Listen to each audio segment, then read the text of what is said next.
Residents in China's financial hub say they're going hungry.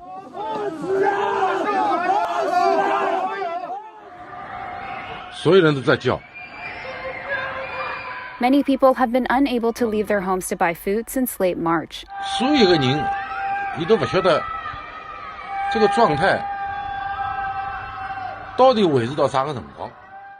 That's because Shanghai officials began a citywide lockdown to tame the country's biggest COVID-19 outbreak in the past 2 years. Some residents have also taken to social media to complain.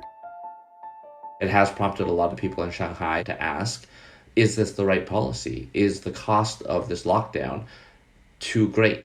As authorities try to tame the fast-spreading Omicron variant, the growing public discontent could challenge Beijing's commitment to its dynamic zero-COVID policy. Shanghai officials have acknowledged its strategy of lockdowns, mass tests, and quarantines has made it difficult for tens of thousands of families to secure food. So they've rolled out a massive effort to deliver necessities. Local officials said there were around 11,000 couriers on the job, and delivery companies had about 100,000 other workers. Volunteers have also been going door to door to deliver other supplies, including medicine. Plus, people from across the country have been pitching in, including from as far as Xinjiang, where workers package bread for residents. There's also fresh vegetables coming from Shanghai's neighboring province.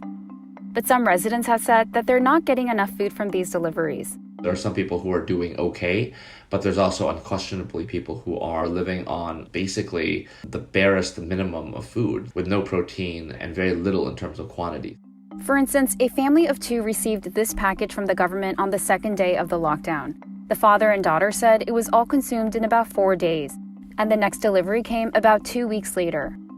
So to feed themselves, some people are getting up as early as 6 a.m. to place an order on grocery delivery apps, at a time when supplies are more likely to be available. 加油，老公，加油，加油，加油. This man's wife recorded him using a massage gun to help him more quickly hit the pay button to get his order through before others.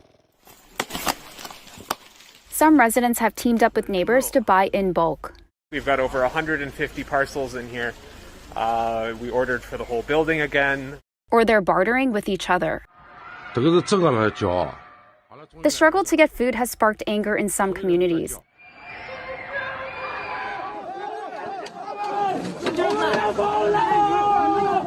This video was posted on Weibo, China's equivalent of Twitter, and it was later taken down. It shows local police trying to contain a crowd of people. Weibo didn't respond to a request for comment. These food shortages have largely stemmed from the city's strict COVID restrictions, which have confined many of the city's food delivery workers at home, and some have chosen not to work for fear of getting sick. Also, for new supplies to enter the city, truck drivers need to test negative.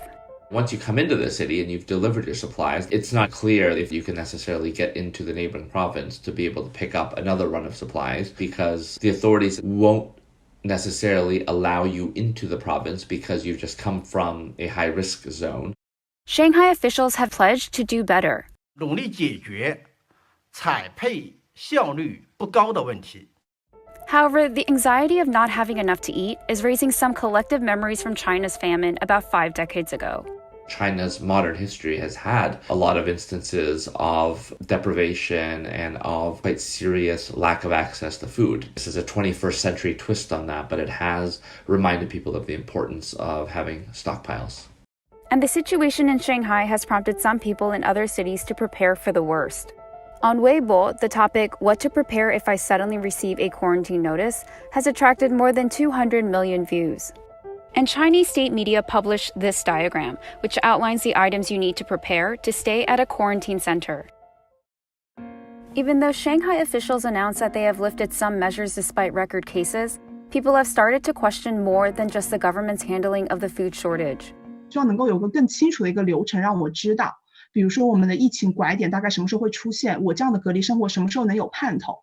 There is a great degree of dissatisfaction about whether or not it's the wisest way to deal with this challenge, this dynamic zero COVID policy of really just trying to eradicate the virus every time they see it anywhere within China. If it ends up overwhelming Shanghai, it's going to challenge that idea that China's government has been more successful than the rest of the world at containing COVID. But the experience in Shanghai hasn't prompted any indication from Beijing that it's ready to rethink its COVID strategy. The head of China's COVID-19 response task force said its dynamic zero-COVID policy was scientific and would bring maximum results. So with little sign that Beijing is willing to adjust its pandemic strategy, some residents have taken to their balconies to shout encouragement and hope that the lockdown ends soon.